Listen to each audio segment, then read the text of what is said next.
मालकिन 20 साल लड़कों की दीवानी थी। मैं भी जाग कर मालकिन के काम करता, लेकिन एक रात मालकिन ने मुझे 5 लड़के ढूंढ कर लाने को कहा। मैंने अपने दोस्त जमा किए और उन सबको बुला लिया। रात हुई तो मालकिन सबको 5,000 देकर बोली, आज रात तुम सब ने बारी बारी मेरे साथ। मेरे होश उड़ गए जब मालकिन ने जब से मुझे नौकरी पर रखा था, मैं बहुत खुश था, क्योंकि वे मुझे तनख्वाह के अलावा भी रोजाना कभी 500 कभी 600 पकड़ा देती। पहली बार जब मालकिन ने मुझे 500 का नोट पकड़ाया तो मैं तो हैरत सी शक्ल से देखने लगा। उन्होंने मुस्कुराकर मेरे बालों को अपने हाथ से बिखेरा और कहने लगी, देखने में बड़े खूबसूरत नौजवान हो। फिर कहने लगी कि तुम्हारी उम्र की नौजवान तो मुझे वैसे भी बहुत भाते हैं। मालकिन की बात कुछ ऐसी थी कि मैं 2 कदम पीछे हट जाता। वे तकरीबन 40 साल की औरत थी, लेकिन थी बड़ी खुशमिजाज। हर किस्म के रंग बिरंगे कपड़े पहनती थी, हर वक्त मेकअप में रहती थी, अपनी सेहत का और फिटनेस का भी पूरा ख्याल रखती थी। मैं पीछे हटने लगा, वह हंसने लगी, कहने लगी, क्या हुआ, इतना क्यों घबरा रहे हो। ये कहकर उन्होंने मेरे कंधे पर थपकी मारी। फिर कहने लगी कि और भी पैसे चाहिए हो तो बता देना, शर्माना मत। फिर उन्होंने एक आंख अपनी बंद की, मैं तो उन्हें देखता ही रह गया। ये कहकर वे मुस्कुराती हुई वहां से चली गई। मैं उन्हें जाते हुए देख रहा था। बड़ी अजीब औरत थी। उनके पति काफी उम्र के थे, लेकिन वे बेहद अमीर। 80 साल की उम्र में भी वह आदमी अपना पूरा काम कारोबार अकेले ही संभालता था। बाहर मुल्क भी जाता था। उन दोनों की कोई भी औलाद ना थी। मालकिन अपना ज्यादातर वक्त शॉपिंग में और दूसरी एक्टिविटी में गुजारती थी, जैसे कभी किसी पार्टी में चली गई, कभी दोस्तों के साथ कहीं पिकनिक का प्रोग्राम बना लिया। ज्यादातर वे घूमने फिरने में अपना वक्त गुजारती थी। कभी घर पर होती तो नौकरों के साथ हंसी मजाक करती रहती। मैं एक 20 साल का नौजवान था, लेकिन मेरा ताल्लुक गरीब घराने से था। गरीबी के बावजूद मैंने 12वीं तक पढ़ाई हासिल की, लेकिन मुझे नौकरी कहीं भी ना मिली। तो फिर मैंने मालकिन के घर में नौकरी कर ली। यहाँ पर तनख्वाह बहुत अच्छी मिल रही थी और काम भी बहुत ज्यादा ना था। वैसे तो सब कुछ ठीक ठाक था, लेकिन ये बात मुझे अपनी मालकिन की बड़ी अजीब लगती थी। वह ये थी कि इसके घर में कोई भी औरत नौकरानी न थी। सभी आदमी थे और वह औरत मर्दों से ही सारे काम करवाती थी। बावर्ची भी एक मर्द था, घर की सफाई के लिए भी एक मर्द नौकर था, और मैं घर के छोटे मोटे कामों के लिए था। ज्यादातर मेरा एक काम था कि मैं मालकिन के साथ हर वक्त रहता था। वे जहाँ भी जाती मुझे अपने साथ लेकर जाती। मुझे ड्राइविंग भी आती थी, इसलिए गाड़ी भी मैं चलाता था। मेरे मजे ये थे कि वे जहाँ भी जाती, जैसी भी पार्टी में जाती, मुझे अपने साथ टेबल पर बिठाकर खिलाती पिलाती थी। फिर मुझे अलग से पैसे भी दे देती थी, इसलिए मैं इसके काम भाग कर करता था। वैसे तो मेरा नाम समीर था, लेकिन मालकिन मुझे सैम कहकर पुकारती थी। मैं भी बड़ा खुशी खुशी मालकिन के काम करता था। कभी कभी तो मैं खुद ही मालकिन से कहता कि मालकिन, जरा पान और बीड़ी के पैसे तो देना। वे खुशी खुशी मुझे 500 का नोट पकड़ा देती। एक दिन मैं मालकिन के साथ एक रेस्टोरेंट में बैठा था। वे अपनी दोस्त का इंतजार कर रही थी, जिसके साथ उन्होंने गपशप लड़ानी थी, लेकिन मालकिन की दोस्त ने कहा कि वे किसी जरूरी काम में फंस गई है, इसलिए वे नहीं आ सकती। मालकिन ये सुनकर बुझ सी गई। फिर कहने लगी कि चल सैम, आज मैं तुझसे बातें करती हूँ। वे मुझसे मेरे बारे में पूछने लगी। बातों के दौरान ही न जाने उन्हें क्या हुआ कि लगातार मेरे चेहरे को बड़े गौर से देखने लगी। फिर कहने लगी, जाकर 2 सिगरेट लेकर आओ। ये सुनकर मुझे हैरत हुई, क्योंकि आज से पहले तो उन्होंने कभी मुझसे ऐसी कोई फरमाइश नहीं की थी। मैं गया और 2 सिगरेट लेकर आ गया। एक सिगरेट उन्होंने मुझे दिया, क्योंकि मैं खुद भी सिगरेट का शौकीन था। फिर मैं 2-4 सिगरेट पी लिया करता था, इसलिए उनके हाथ से ले ली। हैरत का झटका मुझे उस वक्त लगा जब मालकिन ने भी अपने मुंह में सिगरेट दी और लाइटर से जलाया। मैं तो हैरान रह गया कि मालकिन सिगरेट पीती हैं। मैं अपनी मालकिन को सिगरेट पीते हुए बड़ी हैरत से देख रहा था। इसे देखकर ये नहीं लग रहा था कि इसने पहली बार सिगरेट पी है। वे किसी शौकीन सिगरेट पीने वाले की तरह से सिगरेट पी रही थी, लेकिन न जाने क्यों सिगरेट पीते पीते वे किसी गहरी सोच में जा चुकी थी। मैं अपनी इसी मालकिन की तरफ देख रहा था। इसकी नजरें मुझ पर नहीं थी, बल्कि मुझसे पिछले टेबल पर टिकी हुई थी। काफी देर से वे बिना आंखें झपकाए न जाने किसे देख रही थी। मैंने पलट कर देखा तो वहाँ एक नौजवान लड़का और लड़की बैठे थे। उन्हें देखकर ये लग रहा था कि जैसे वे डेट पर आए हैं। वह लड़की उसे अपने घर रिश्ता लाने के लिए फोर्स कर रही थी, लेकिन वह लड़का लगातार बहाने कर रहा था, अपनी गरीबी के रोने रो रहा था। मैंने गौर किया तो मालकिन की नजरें सिर्फ इस नौजवान की तरफ थी। वे लगातार उसे देख रही थी और सांस में ठंडी आहें भर रही थी। अपने मुंह से सिगरेट के धुएं के गुब्बारे भी उड़ा रही थी। आहिस्ता आहिस्ता मालकिन की आंखों में नमी छा गई। इसके बाद उनकी आंखें आंसू से झिलमिलाने लगी। इसके अपने हाथ से अपनी आंखें रगड़ के साफ की, फिर मेरी तरफ देखा। मैं उन्हीं की तरफ देख रहा था। जब नज़रों का मेल हुआ तो वह फौरन से नजरें चुराते हुए मुझसे कहने लगी, सिगरेट के धुएं की वजह से आंखों में पानी आ गया। लेकिन ये नमी तो उनके लहजे में भी घुली हुई थी। मैं वजह तो नहीं जानता था, लेकिन मुझे आज मालकिन बड़ी दुखी नजर आई थी, वरना वह तो हर वक्त मुस्कुराती रहती थी। मैंने मालकिन से कहा कि मालकिन घर चले, तो कहने लगी चले जाएंगे, इतनी भी जल्दी क्या है। फिर उन्होंने सामने रखी प्लेट के ऊपर से टिश्यू पेपर उठाया और अपने बाल से एक बाल पेन निकाला और टिश्यू पेपर पर न जाने क्या लिखा, फिर लपेट कर मुझे दे दिया। कहने लगी, ये तुम्हारे पीछे जो नौजवान बैठा है उसको दे दो और इससे कहना कि मैंने दिया है।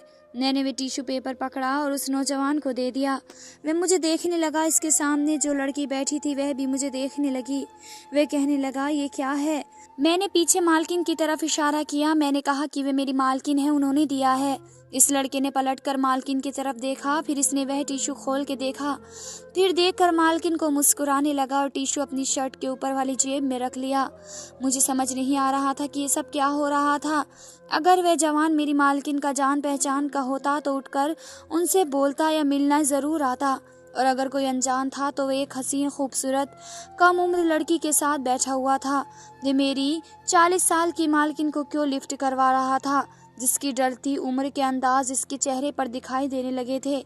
ये सारा किस्सा इस टिश्यू पेपर पर लिखे हुए अल्फाजों का था, जो मैंने नहीं देखा था कि क्या लिखा है, जिसे पढ़कर वो नौजवान मेरी मालकिन को मुस्कुरा कर देखने लगा और वे टिश्यू भी इसने फेंकने की बजाय अपनी जेब में डाल दिया।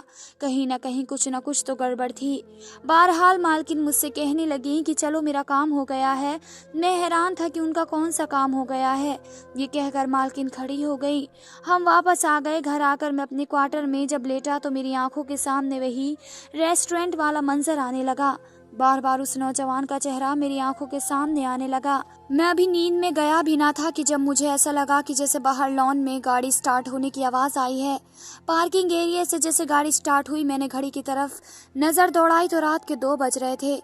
इस वक्त कौन था जो बाहर जा रहा था।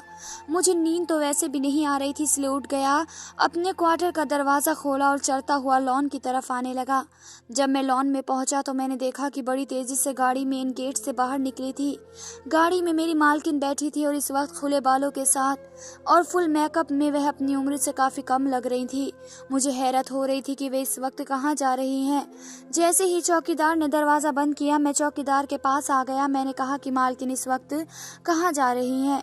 मेरी बात सुनकर उसने मुझे गुस्से वाली नज़रों से देखा। कहने लगा, तुम्हें क्या, तुम कौन होते हो ये सवाल करने वाले। ये सवाल तो कभी मालिक ने मालकिन से नहीं किया कि वे रात के इस वक्त कहाँ जाती हैं। मालकिन ने कभी किसी को इजाज़त नहीं थी कि वे उनके साथ उनके मामलों में दखल दें। तुम कौन होते हो। चौकीदार की बात सुनकर मैं वापस अपने क्वार्टर में आ गया और सोचने लगा कि इसका मतलब कि मालकिन पहले से ही इस वक्त बाहर जाती हैं। मालिक भी नहीं मना करते, लेकिन वह इस वक्त जाती कहाँ हैं। वह भी इतना तैयार होकर सुबह 5 बजे के करीब में मेन गेट पर गाड़ी के हॉर्न की आवाज़ सुनाई दी। वह मालकिन की गाड़ी का हॉर्न था जब मालकिन वापस आई थी। सुबह के 5 बजे थे जब मैं घर के अंदर दाखिल हुआ ताकि आज का काम मालकिन से पूछूं, मगर उनका नौकर कहने लगा कि मालकिन सो रही हैं, तुम अपने क्वार्टर में जाओ। जब मालकिन उठेंगी और तुम्हें पूछेंगी तो हम तुम्हें बुला लेंगे। मालिक बाहर मुल्क में थे और अगर वे घर पर होते भी तो मालिक का कमरा अलग था और मालकिन का अलग। शुरू में तो मुझे ये बात बड़ी अजीब लगी, मालिक और मालकिन एक कमरे में क्यों नहीं रहते। फिर मैंने ये नोट किया कि मालिक ज़्यादातर बाहर मुल्क में ही रहते थे, बहुत कम ही यहाँ रहते थे।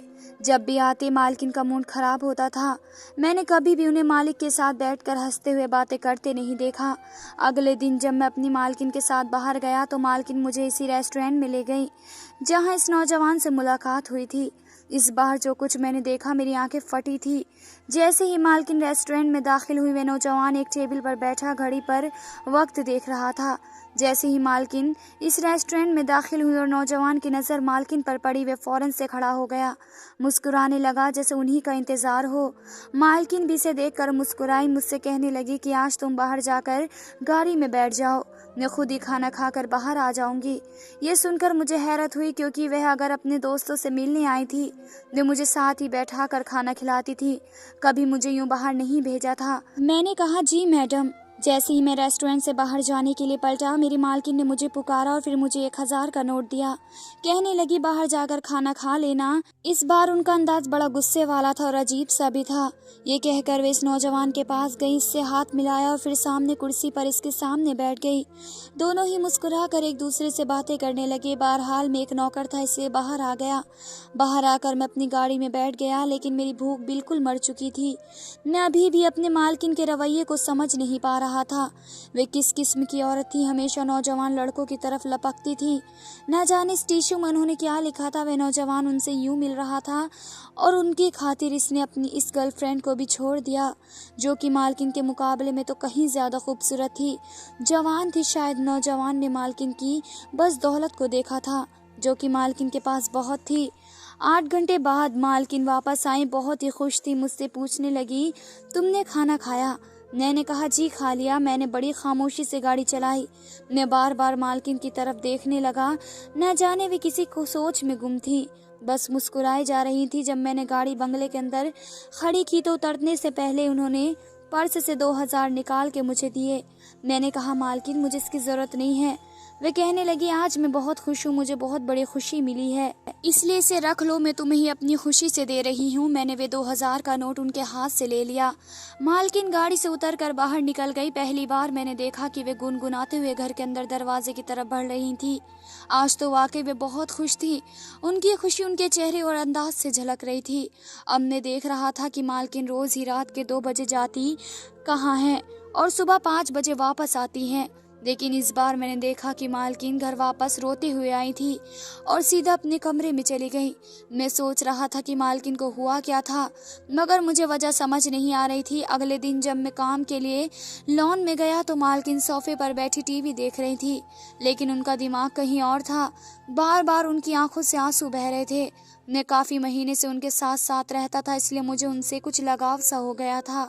मैंने कहा, मालकिन आपको क्या हुआ है, मुझे बताइए। मेरी बात सुनकर कहने लगी, सैम, उसने मेरे साथ अच्छा नहीं किया। ये कहकर वह फूट फूट कर रोने लगी। मैं समझ गया था कि इस लड़के ने उनके साथ बेवफाई की है। मैंने कहा, मालकिन, पति से ज़्यादा बेहतर कोई नहीं होता। मेरी बात पर वह रोते हुए मुस्कुराने लगी। कहने लगी, जिस औरत को पति की चाहत ही ना हो वे क्या करे। फिर कहने लगी, मुझे रात तक 5 लड़के चाहिए, अगर तुम मुझे ला दो तो मैं तुम्हें माला माल कर दूंगी। ये सुनकर मैं उन्हें हैरत से देख रहा था। वे ये कहते हुए भी आंसू बहा रही थी। कहने लगी, इनकार मत करना, मुझे 5 नौजवान लड़के चाहिए, हर कीमत पर। आज रात ही मालकिन अच्छे पैसे देने का कह रही थी और मेरे मोहल्ले में ऐसे नौजवान थे जो ये चाहते थे कि उन्हें भी ऐसा ही कोई काम मिल जाए जिसको उनको अच्छे पैसे मिल सके। मैंने लड़कों से कहा तो वे सब तैयार हो गए, लेकिन मैं 5 लड़कों को हिलाया था और मालकिन के पास ले आया। मालकिन ने लड़कों को देखा तो उन्हें अच्छे कपड़े दिए और कहा कि पहन कर तैयार हो जाओ। वे पहन कर तैयार हो गए, मैं भी तैयार हो गया।